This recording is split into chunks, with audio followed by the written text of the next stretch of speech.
You're watching the Touchliner podcast.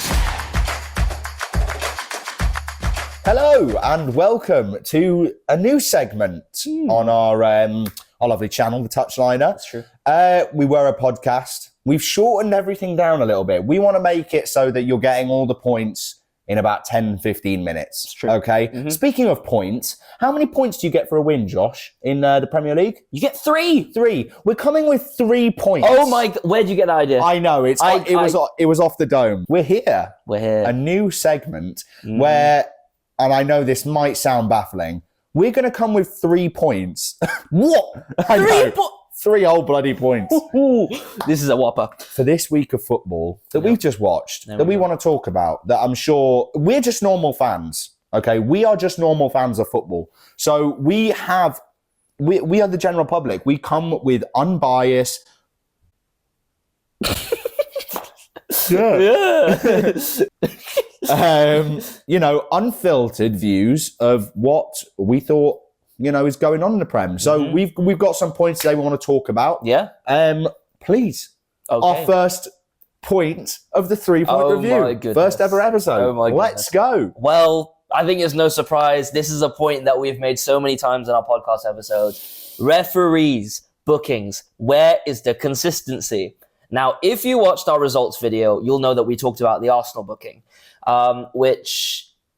we said it's not really a red card. I mean, at first glance, it looks like a trip, in which case it's a yellow. Yeah. But closer, different camera angles. He's got his studs on his ankle a bit. They go down the shin. Yeah, they That's kind the of problem. go down They the go shin. down the So side. that's the thing. So you give him a red. And PGMOL have stood by their decision. Yeah. So it's similar to Fernandes against Tottenham earlier this year. So there is consistency there, but it's both wrong. In this instance, I'd say it's leaning more towards a red card, but It's definitely it's definitely knows what he's doing, I think. It is definitely an intentional foul, and that's why it's a yellow card. yeah, for sure. And you're stopping an attack that's about to break. They were on the counter. Yep. And you've cut that off. It's a straight yellow. It's like if somebody just pulls the shirt and true. stops them from doing that. Chiellini. It's true. Against Saka. Yeah, and that was a yellow, That was a yellow. Yeah. And all the idiots there that were saying that was a red card, well, you're exactly that, an idiot. Yeah. It's a cynical foul to tactical foul. That's exactly what it's called, a yellow card. And now Lewis Skelly is out for 3 games. But that's not the end of the cards. Stop right there. Iliman Ndiaye, arguably Everton's best player, scores a penalty and wins the game for Everton. But he gets a booking for his celebration. He does a bit of a seagull, A bit of... prancing. It reminds me of prime Jamie Vardy. That's what that reminds me That's of. exactly what prime Jamie Vardy did. The seagull. And Yes. nothing happened. But Ndiaye gets booked. It's interesting. I've got a word that's come to my head. Yes. Do you want to say it on 3? No. Okay. Clearly not linked there. It's woke. Oh, it's Total woke nonsense. Yeah, it is woke. Totally It's woke. only been 3 or 4 years since Vardy did that. And what did he say? It was like, you're kind of, I don't know what word they used, but he was basically just trying to shithouse. rile him out. No, the referee used the word, but he's trying to rile him out. Oh, rile up the crowd. Yeah, no. So but what's wrong with that? There's nothing He's not wrong being with disrespectful. By the way, Jamie Vardy today scored and he pointed at the Premier League logo and pointed at himself. that. Yes. Because he's won the Premier League and Tottenham hasn't. He didn't get booked. No. Maybe Jamie Vardy's just immune. Yeah, Maybe he's a allowed to- shithouse. He's a prime shithouse. But also, that celebration's been around for ages. Yeah. It's not like a new celebration. Yeah. And also, who's the referee to determine if it was at the fans or if anything? I just like that celebration. I think I'm a bird. Yes. What are you going to do? If he identifies as a bird, now you've insulted him. It's true. We are in 2025 now. It's true. On to the second point, Mr. Chapman. Hello. City. Not only did they beat Chelsea after being spanked by PSG, Yeah. it's a good win for them. Now we talk about PSR. Oh, You mentioned in the results video that Newcastle wanted Kujanov, we did. but you couldn't afford him because of PSR. Because all clubs are held to the same standard. Yes. Right? No. Actually, you are dead wrong for thinking. I am dead wrong. How dare you think that, actually? I'm silly. You're an idiot. City have spent, in this window alone on 3 players, 150 million euros. So that's about 125, 130 million pounds. That is ridiculous. Where's that money generated from? Where has it come from? Do they know something that we don't? This is the thing, right? I've heard things that, they only made 1 signing in the summer. Okay, so you add the signing in the summer, Savinho is about £20 million. We had to sell to buy, and that's how it should be. Yes. Now, City, I know they sold Alvarez. Do not get me wrong, but if you add everything up, something is not mathing here. Yeah. Because it's the fact that all the clubs, literally, we can't sign anyone because we have to unload Anthony. We'll probably have to loan Rashford before we can get a left back in. Yeah. Right? You guys can't buy a centre back because you've broken even or you've spent a bit in the summer, not even that much. Yeah. How can City go out and spend 100+ million? Do they know something that we maybe don't know? They are dealing with 116 charges right now. Love it. Do they know that they're getting a transfer ban? I think it goes one of two ways, my friend. Tell me. I think that either they know that they're about to get banned for X amount of years or windows, and they're getting everyone in while they can. Look at all the ages of their signings, all 20, 21, teenagers even. And also Haaland with the 9.5 signing. 9.5. So why would he do that? Yeah, that's another thing. So you've got that, or they know they're in the clear and they can do whatever they want, which is really worrying. Let me ask you this though. What do you think it is? I sadly Unbiased, unfiltered opinions, remember. Sadly, I think it's the latter. I think they've got away with it and they're literally just spending because they know they're not going to get caught. Interesting. And what's going to happen now is going to be an unprecedented window where everyone is going to spend like we've never seen before. I think it's going to be one of those where you can finally use the oil money. We can fucking use Ineos's money and just go for it. Because I think City have got away with it. And it's pissed me off. But the silver lining is we can spend. But when that happens, the Premier League have lost. They have lost the authority. They have been beaten by the club. So does this now mean that the rules will be changed in the future? That's what I mean, you know. Or maybe they keep the rules and it turns out that the rules mean nothing. They might as well just put Arabic on the paper. Yeah. And just, I mean, Arabic because it's City. But like just gibberish, literally anything because no one's going to follow the rules. Yeah. So I hope I'm wrong. But my gut feeling is that's what's happened and football is about to change. For the better or for the worse? We'll have to see. I guess we'll have to wait. We will have to wait and see. Maybe it'll be good for us and just bad for everyone else. It'll be quite funny. My next point and our last point of the episode, I want to talk about my bozo of the week. I want to talk about Ange Postecoglou. Okay? A lot of talk about this man. Is he the right one for Tottenham? Is he not the right one for Tottenham? We're going to go over it today. I personally think Tottenham fans, I think you deserve more. I think you deserve more than this Ange guy. Wow. Because let's talk about just straight up stats for a minute. Boom. Let's talk about stats, okay? Quick fire. Go. Win rates as a manager. You can't argue against a manager's win rate. It's true. Okay? He's had more than one season now, okay? Ange's win rate is 49.3%. Okay? Okay. Now, on the beginning of that, you might think, well, that's a win every other game. Well, that's what I thought. Let me prove you wrong, mister. He's going to prove me wrong. Because I'm going to tell you some managers that have a higher win percentage that manage Tottenham than 49.3%. Yeah. Are you ready? Are you ready, my friend? I'm so ready. Give it to me. Mourinho. Okay. Obviously. Okay. Pochettino. Okay, no surprise there. Okay. Yeah. Conte. Fuck. Okay. Harry fucking Redknapp. Okay. Respect Harry Redknapp. Okay. To be fair, but shit Spurs team, to be fair. Tim Sherwood.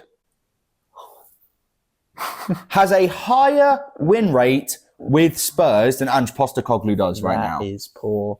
That is really poor. Do I need to say more? That is poor. I will say more. Ange has gotten Tottenham to 16th place. Or 15th place, sorry. Mashallah. But Everton could, with a game in hand, could take them to 16th if they win their next game. I think, personally, Ange is too... He's too inconsistent with his results and just straight up stubborn with his tactics. Rude in general, but yes, very stubborn. Yes. Doesn't want to change his ways, and it's like, he's like a spoilt kid. A spoilt child who's not getting his own way. But what I will say is that you have to remember, at the beginning of last year, he had the best start to the season out of any team. Like, he went 10 games unbeaten or something like that. Yeah, great start. But then here comes the consistency levels. He then got 1 point in his next 15, out of his next possible 15 that he could have got. And then at the end of that season, he finished, in his last 7 games, he lost 5 of them. Yeah. So this is the thing, like starting off great and then going and falling off later on in the season. But we started off better at the beginning of this season, 24-25. Yeah. And again, it's the falling off. And let's be honest, Tottenham at the beginning of this year weren't necessarily amazing. They weren't great. No. They only had a decent bit of form. And now we're going to talk about how shit they've been. If we zoom out and we take a look down, bird's eye view about the table, since Ange started in the Premier League, what place would you think that he would be out of all the teams? 7? Yeah, you would be exactly right. Okay. 7th. Okay. Now, on the basis of things, you would think that doesn't actually seem that bad. Yeah. Teams ahead of them, Newcastle and Aston Villa. Mm-hmm. So only recently coming up. Let's talk about injuries, because as Newcastle and Man United fans last year, we were ravaged. Dead. Okay? Dead. Now, I want to just quickly mention, yes, you've had injuries.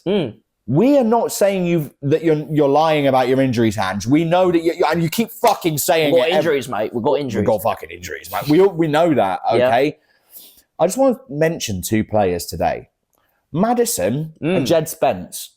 Okay, these 2 guys were out today because of soreness. No related injury there, just soreness. Now, I made a point last week saying that you cannot rely on Maddison. He's just not reliable. You need more depth in that team to be able to fully have faith that you're going to be able to play the same way week in, week out. It's true. Out today because of soreness. It's true. Now, if you're in a position where you're 15th in the table, do you want to fight to get higher? Or are you going to sit out because my leg hurts? Soreness. No, you're not wrong. It would have been the perfect game for Maddison to start with the back line that Leicester have. It would have been the perfect game for him to get in and play those beautiful... Pull the strings. Pull the strings for the game. And also... Like, it's not like he can't score a goal now and then. Yeah, exactly. Like, he scored loads of fucking goals last year. Set-piece specialist as well. And taking that out of the team, Tottenham looked like okay in the first half, but second half, there was no creativity whatsoever. Well, we talk about creativity and actually creating goal-scoring chances. Did you know that Jamie Vardy had more XG than the whole Tottenham team? Oh, wow. That is a true stat. 38-year-old Jamie Vardy, no less. And that's 1 point in 7. 1 win in 10. Yes. We're back to form again. Because the numbers, they don't lie, my friends. While there are glimpses into what could be with Ange Postecoglou, okay? We're getting to the point again where we're seeing inconsistent performances, just like last year. It's true. And we're seeing just a poor knowledge of the big picture right now. Let me speak directly to the Tottenham fans really quickly. You are 15th in the table. Let that just sink in for a second. You're 15th in the table. You are on track to finish with 43 points with your current form. And bear in mind, that current form only works if you get better, because you had a decent beginning of the season. Yeah. So you have to start playing better just to get 43 points on the current way they're playing. Damn. How insane is that? You know, my counterpoint to all of this is it's the ownership, it's the leadership at the club, it's Daniel Levy. The fans weren't chanting Ange out, they were chanting Levy out. Mm-hmm. Not saying it's not Ange's fault, because the tactics on the pitch is his doing, but the recruitment, the mentality of the club, I've kept saying it and I'll keep saying it my whole life. They are losers from here. It's true. From all the way at the top, all the way down to the players and the kit men and everyone. Definitely. It needs to change. Loser mentality for sure. Yeah. But what I don't understand is if you, like, for example, Ange tactics, bro, just please take about 10 meters, drop your line by 10 meters. Yeah. You have the shittest one of the worst defensive lines in the league. Are you too stubborn to just move your back line back 10 meters so you'd have a little bit more defensive solidity? I'm going to give you some managers, Josh. Here we go. I'm going to give you some managers and when they got fired. Okay. What position they were in the table. Okay. Before they got fired, okay? Okay. Tottenham fans, you're on track to have your worst ever worst ever season in Yep. their history. Nice. In their history. Very nice. So like I said, now I'm going to give you some managers. Here we go. And I'm going to tell you what position they were when they got fired. Okay. Okay? Bearing in mind, Oh.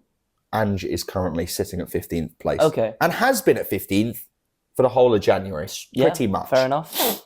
Ten Hag, sacked at 14th. Yeah, I remember that. Poch, sacked at 12th. Yeah. Mourinho, sacked at 7th. And, lest we forget, a day before the Carabao Cup. So stupid. Ridiculous. So stupid. I mean, that just says all you need to know anyways about the club. Yeah, Right? honestly. And then Conte sacked at 4th place.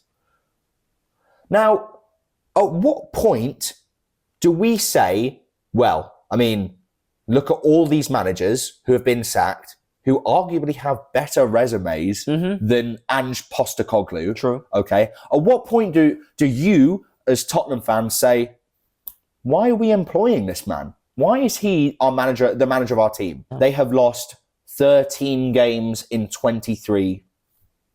Over half. Over half they've lost. With that team, with the money they spent. Yeah, I mean it's baffling. You got your signings in, you got Solanke in, and yeah, you're in a Carabao Cup final, but I mean semi-final. Sorry, but does anyone actually really expect them to get to the final or nevertheless win the whole thing? True. I don't see it happening. I don't see it happening either. Listen, Ange's days are numbered. If you're a Tottenham fan, let us know in the comments. Please, if this is a short, please abuse us. Yes, go ahead. You abused us on the last one. You might as well do it for this one. He's come with receipts. He's come with even me. I had a few facts too. So if you say anything, that's the first 3-point review over. Yeah, we came with stats, facts, and unfiltered opinions. It's true. Do you understand us out? Unbiased, some would say. Unbiased completely. Yeah. Yeah.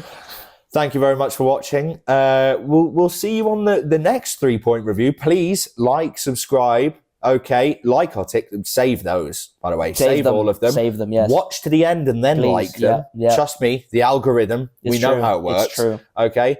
Follow us on Instagram, YouTube, TikTok, all that good stuff. But we hope you liked it. We hope you liked the new format. Anyways, in a bit. Peace.